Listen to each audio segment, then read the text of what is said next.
Do you ever feel stifled by people and situations? Do you ever feel stuck in your circumstances? Do you ever feel trapped by what you did in the past? I invite you today in joining me to explore how our attention can be a gateway to change. Some time back, I made a terrible mistake that caused a lot of hate, hurt, and pain to not just me, but some dear family members. As I stand now in the rubble of the disaster I caused, I have two options. I can choose to blame myself every day, remember how stupid I was, and build layer upon layer of self-hatred. Or I can choose to give my attention to what I learned from the experience, how I can make up towards my family, and how I can help them and me heal and recover. The question in front of me is, what do I give my attention to? Do I give my attention to reliving the incident again and again, to apportioning the blame between the parties involved?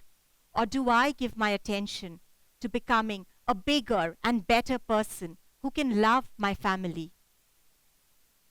Attention, after all, is a limited resource, and I have to decide what to direct it upon.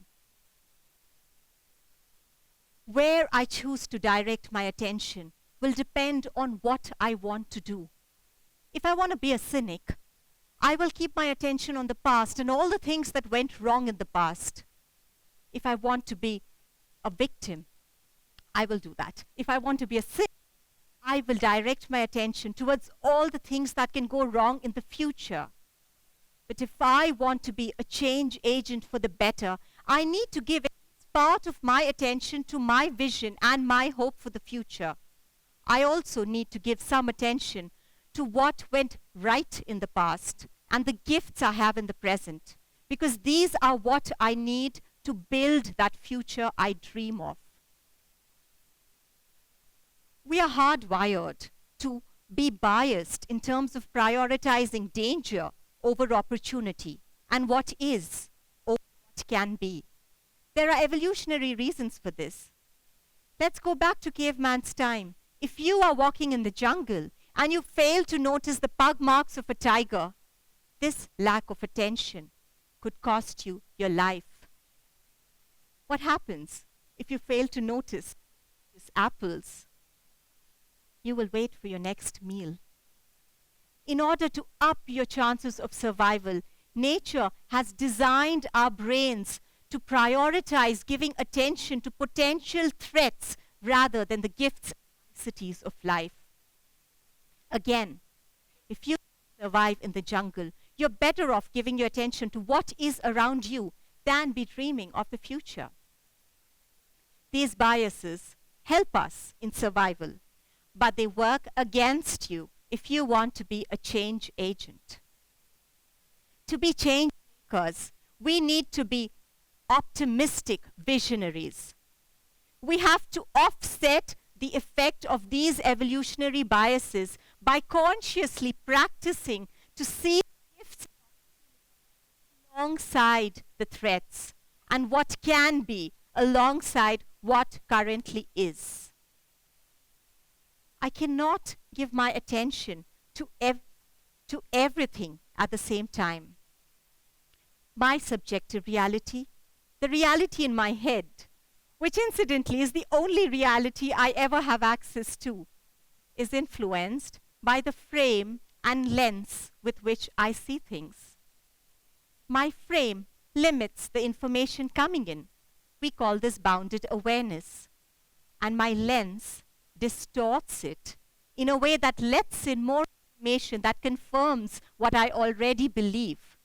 We call this confirmation bias.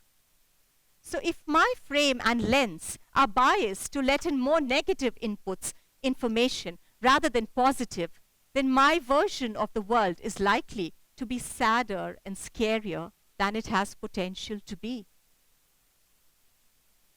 The father of our nation, a great visionary and change maker, left us something very intriguing to ponder about on this subject. When I was younger, I used to find these monkeys counterintuitive. Speak no evil, that's fine, but hear no evil, see no evil? Why would I want to withdraw my attention from all the terrible things happening around me? It almost seemed escapist and selfish.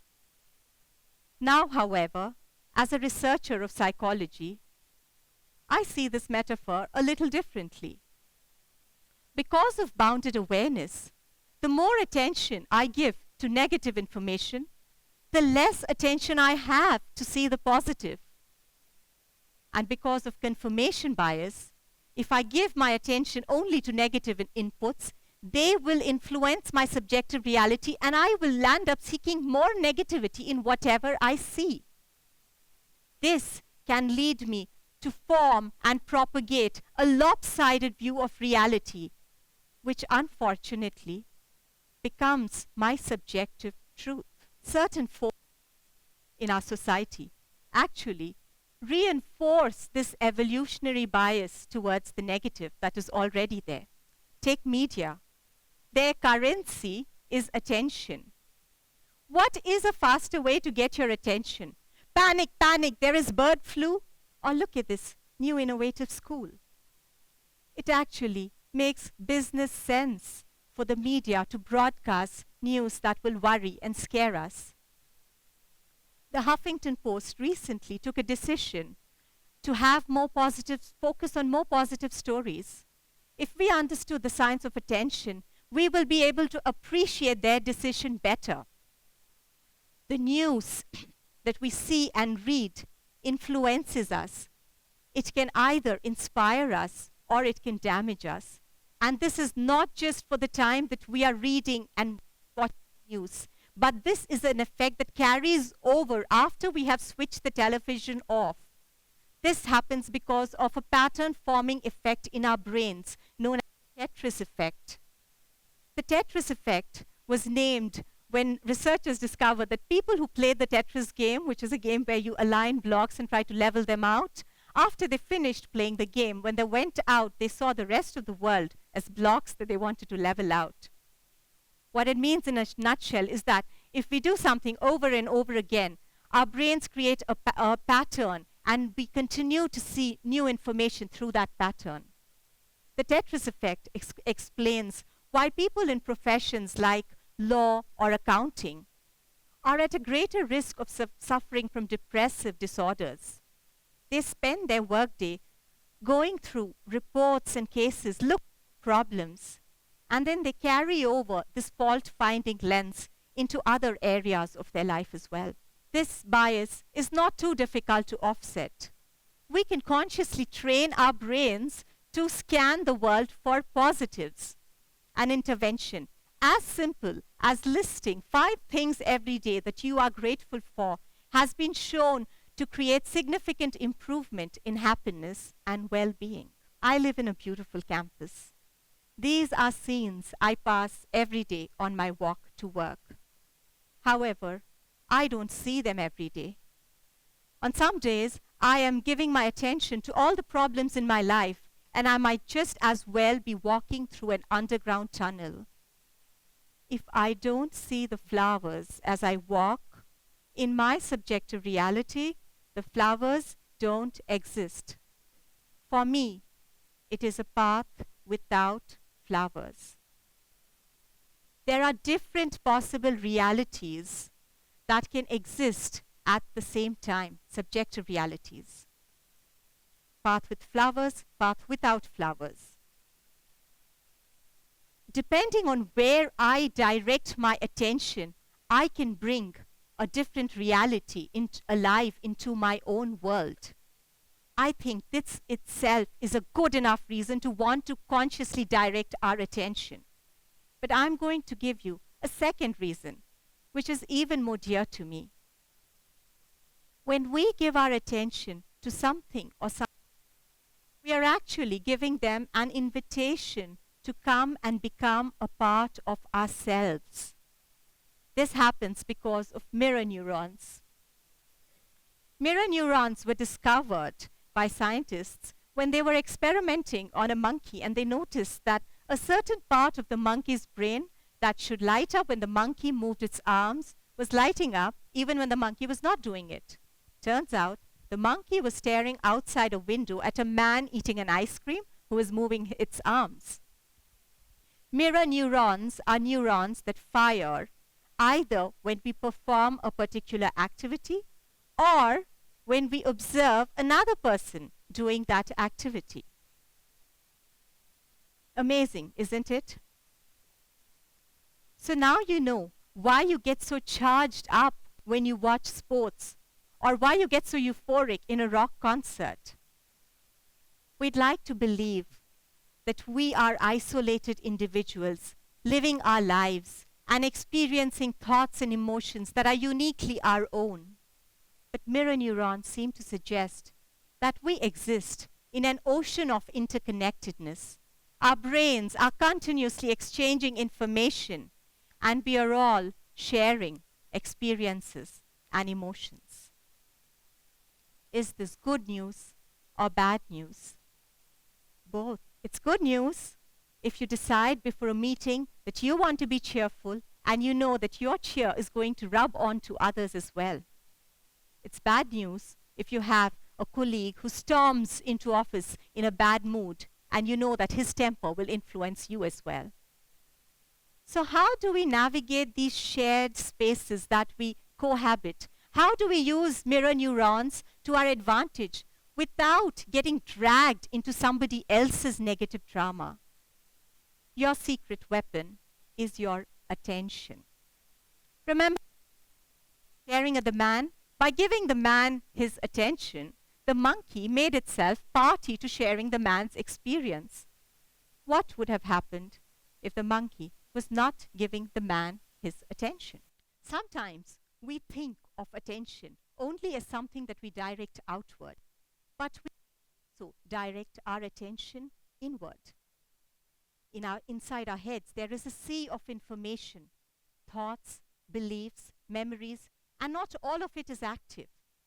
We can choose to direct our attention towards thoughts and beliefs that we want to build upon. We can also choose to direct our attention towards scenes that we create using our imagination. We call this visualization, and scientists have found that the same neural patterns are fired in your brains when you imagine something as when you do the activity.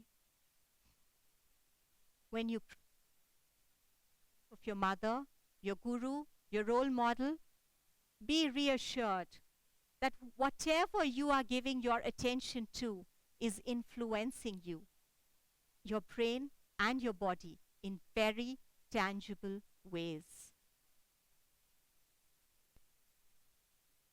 We are continuously making choices, small, invisible choices about where we direct our attention, this most precious resource of ours. If we can make these choices consciously, we can give more of ourselves to whatever it is that we want to give ourselves to. Remember your first date and the undivided attention you gave that person? By paying attention, we pay respect. By paying attention, we love. Your attention can be your gateway to change. But to do that, you have to be able to withdraw your attention from whatever it is that you no longer want to give, want in your life, and redirect it towards what it is that you want. If you can direct your attention consciously, you can savor more of the delights that life lines up for you, rather than letting yourself be hijacked by some stimuli. If we can direct our attention consciously, we can steer our actions towards what we want to create, rather than merely react to that is thrown our way. We never lived in a world that had lack of stimuli. But today's age of email, WhatsApp, and Twitter is making it increasingly challenging for us to wield control over our own attention. A wealth of information creates a poverty of attention. Competing sources and targets for our attention are bombarding us with stimuli, and they are getting increasingly creative, pushy, and demanding. Our challenge is to remember that attention is our personal, sacred resource, and we can direct it. My hope for all of us is that we choose to recognize and reclaim this very potent resource that we have, our attention, and we direct it in ways that help us and others flourish. Since I am a poet masquerading as a professor, I will end this talk with a poem. Where is your attention in this ocean of stimuli? What is the frame with which you make sense? What is the lens with which you see? Whom do you invite into your experience? If you shift your attention, your experience shifts. Your attention indeed can set you free. Your attention can be your gateway to change, your gateway to a brighter reality. Thank you.